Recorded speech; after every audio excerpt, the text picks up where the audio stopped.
Donc je suis revenu ici au stade où j'avais le texte sur un calque avec quelques effets spéciaux. Je vais aller activer l'outil texte et faire ici une déformation par enveloppe. Donc dans l'option en haut, je répète parce que j'ai été un peu vite, pour ceux qui ne se souviendraient pas, outil texte, c'est cette icône-là. Donc arc, voilà, ok. Bien, on va dire que comme ça me plaît. Alors, je vais aller ouvrir une image de fusée qui se trouve dans exercice 03, début le texte.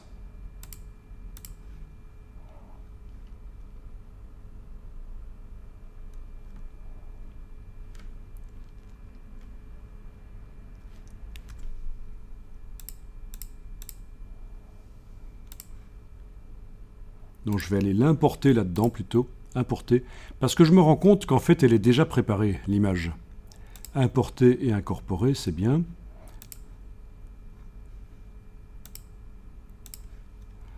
Elle est déjà préparée parce qu'elle doit être horizontale. En fait, l'image à l'origine de la fusée, c'est une fusée verticale. Et elle a dû être mise horizontale pour que la suite ici fonctionne. Voilà. Image de la fusée, Alt, voilà. Je la valide comme ça. Elle est là. Et alors, je voudrais qu'elle tourne comme le texte. Donc, pour qu'elle tourne comme le texte ici, bien sûr, je ne vais pas utiliser l'outil texte et l'outil de déformation de texte. Ça ne marche pas, c'est grisé. Parce que le calque activé, ça c'est celui de la fusée, c'est pas un calque texte. Je vais faire la transformation manuelle. Édition, transformation manuelle.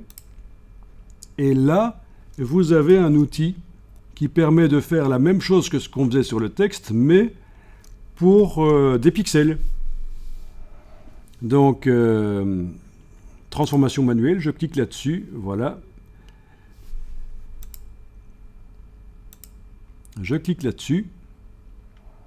Alors, techniquement, une fois que j'ai cliqué là-dessus, il y a une grille qui arrive et je peux aller bouger la grille en cliquant sur elle et en tirant dans tous les sens, mais il y a aussi ici les déformations personnalisées qui sont accessibles. Ce sera un peu plus propre, peut-être. Voilà. Arc, c'est ce que j'avais fait sur le texte. Pour que ça corresponde à la courbure du texte, éventuellement, j'ai ici le réglage d'inflexion. Je vais mettre 40 à la place de 50. Touche tabulation. Il n'a pas changé? Ah. Si, il a changé. 50, c'est ça. 40, c'est ça. Ok, on voit que ça change un peu. Mais alors, je vous rappelle qu'il y a des curseurs cachés dans Photoshop avec la touche CTRL quand on clique là au-dessus et qu'on bouge. Touche CTRL UPC aux commandes du Mac. On a vraiment le curseur qui permet en temps réel de choisir la forme. Voilà, et je peux choisir la forme, je me dis, tiens, ça c'est bien par exemple. Je valide. Et voilà. Comment faire une déformation sur des pixels ou un objet dynamique. Et alors, il n'y a rien qui indique qu'il y a une déformation dessus. Ça, c'est plutôt ennuyeux. Qu'est-ce qui m'indique qu'il y a une déformation là-dessus? Ceci? Non, même pas, je pense pas.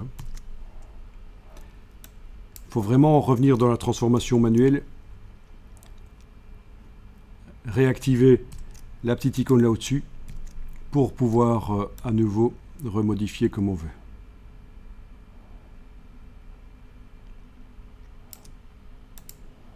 Voilà. Ok. Tiens. Du coup, ça ressemble à une tête d'oiseau, c'est n'importe quoi.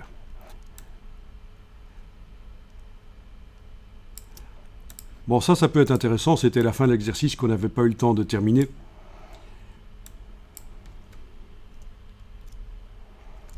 Et à la fin, je testais les différents modes de fusion pour ce calque,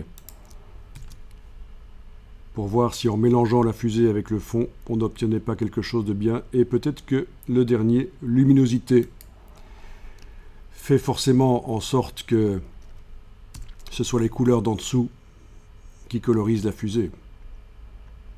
Voilà, ça fait un petit effet qui peut être sympa. Je vais enregistrer ça